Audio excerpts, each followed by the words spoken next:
This year, we've been exploring various practices of connection while we have had to work extra hard to remain connected to one another.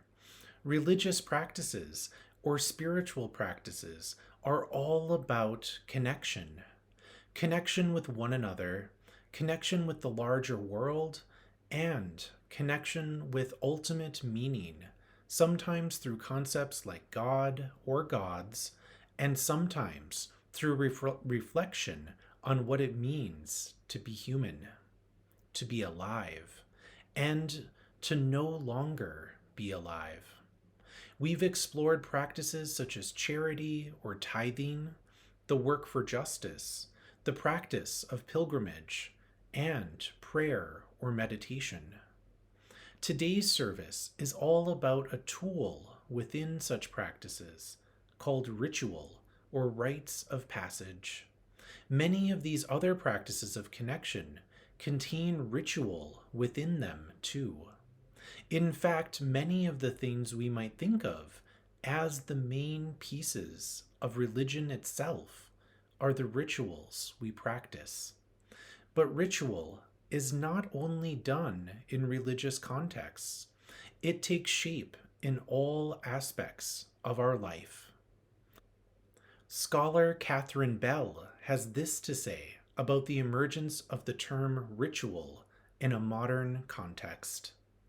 The twists and turns of repudiating, returning, and romancing ritual have been closely intertwined with the emergence of the very concept of ritual as a phenomenon that is universal and accessible to formal identification and analysis.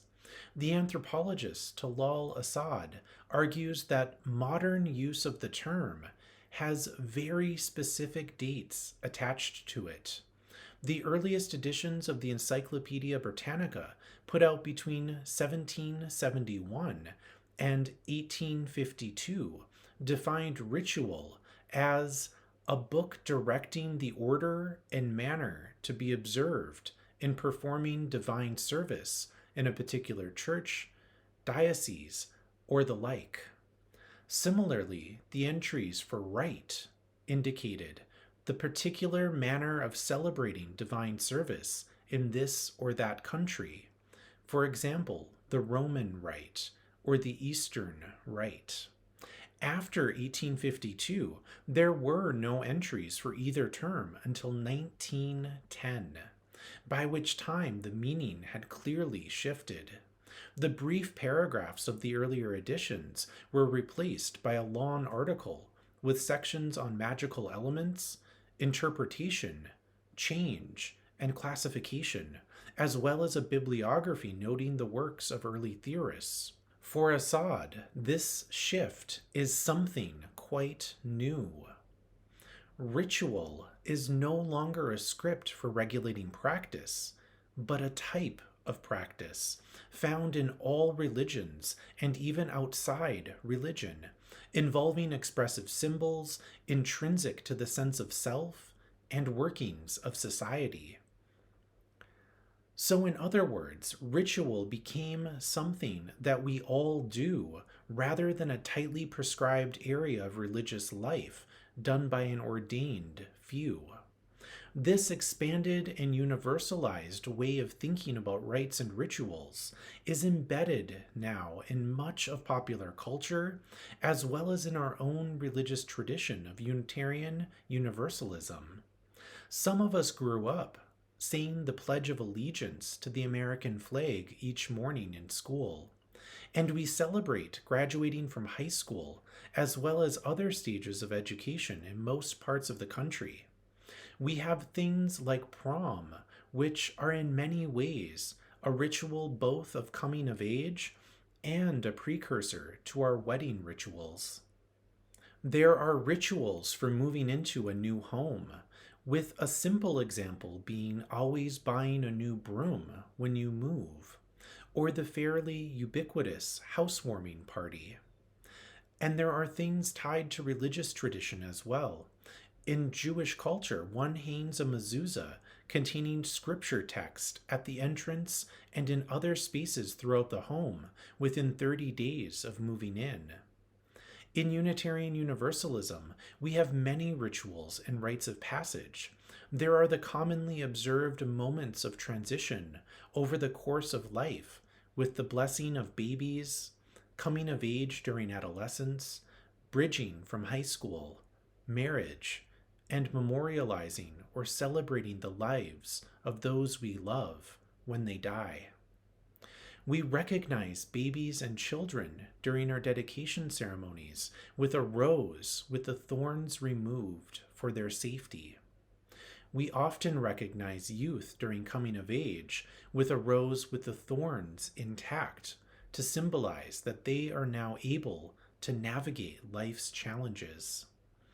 At memorial services, we invite stories from the many parts of a person's life, and in some congregations, use rose petals to symbolize the returning of the flower to the earth. And this morning, we recognized another rite of passage with the formal welcoming of new members to our community. Our anthem today comes from our water ceremony and ingathering service held each fall as we begin a new program year together. This ceremony, which we adapted last fall to allow people to participate for multiple days with an outdoor altar, is a Unitarian Universalist original. UU minister and historian, the Reverend Dr. Susan Ritchie, shares this about our water ceremony.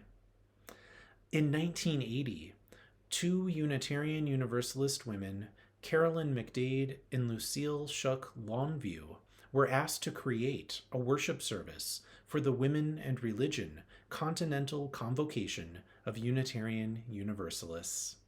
As they shaped that service, McDade and Longview wanted to create a new ritual that spoke to our connectedness to one another, to the totality of life, and to our place on this planet. They included a new, inclusive symbol of women's spirituality, water. They write, "Water is more than simply a metaphor.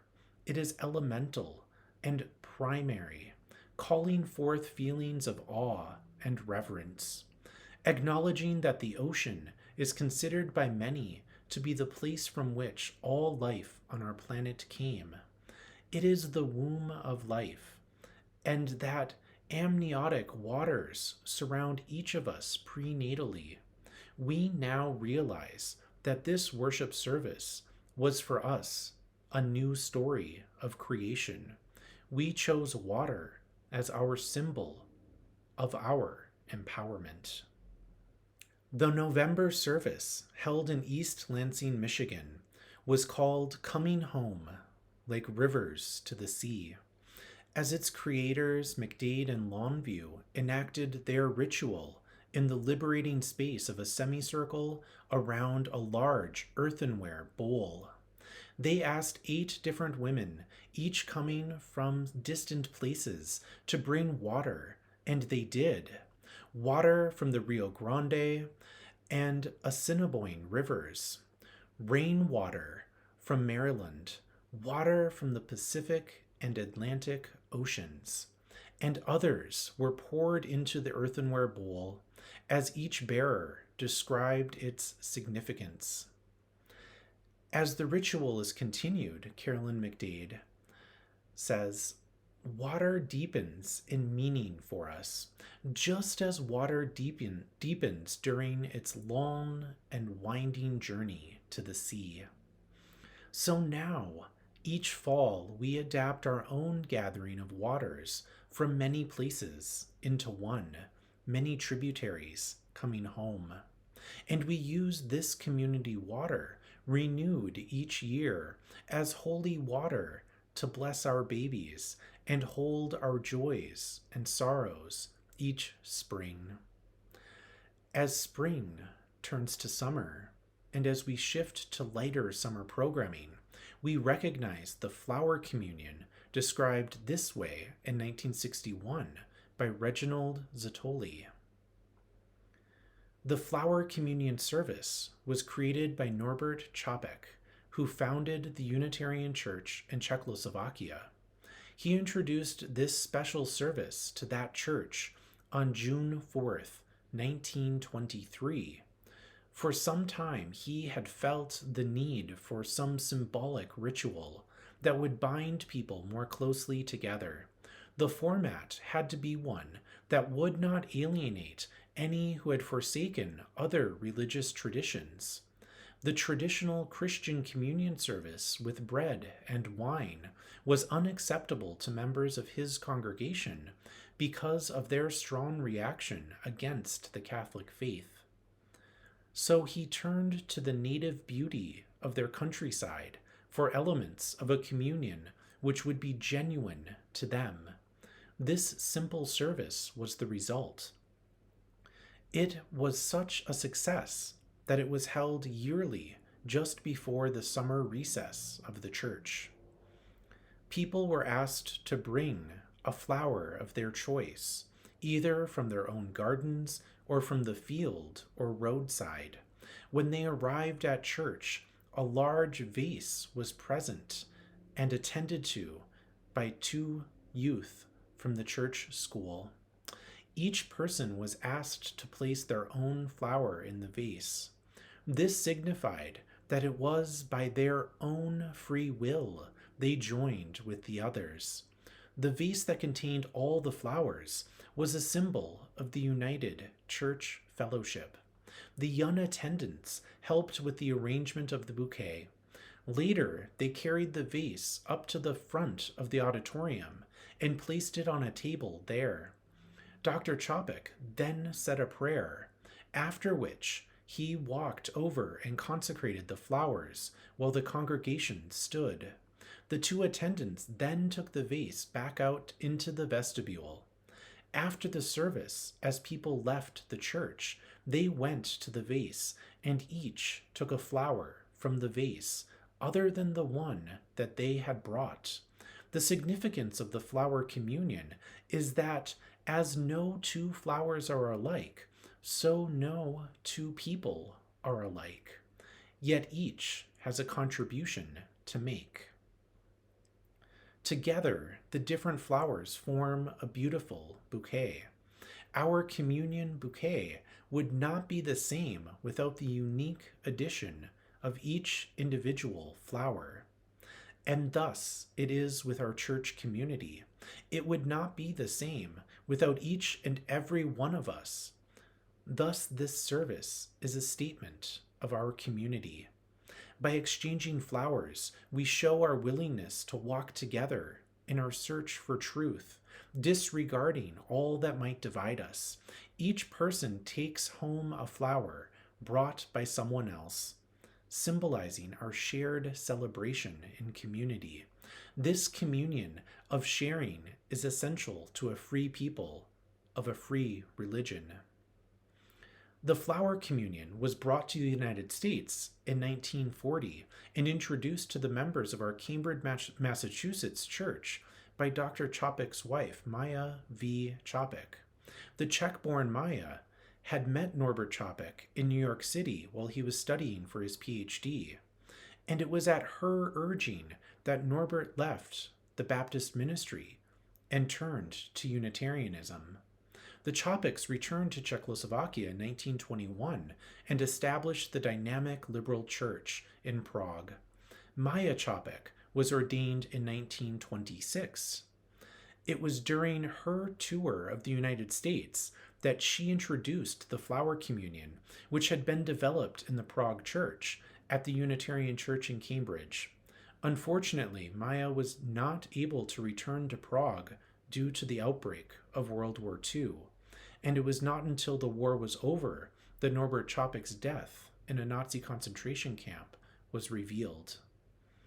From this beginning, the service has spread to many of our Unitarian Universalist congregations and has been adapted along the way.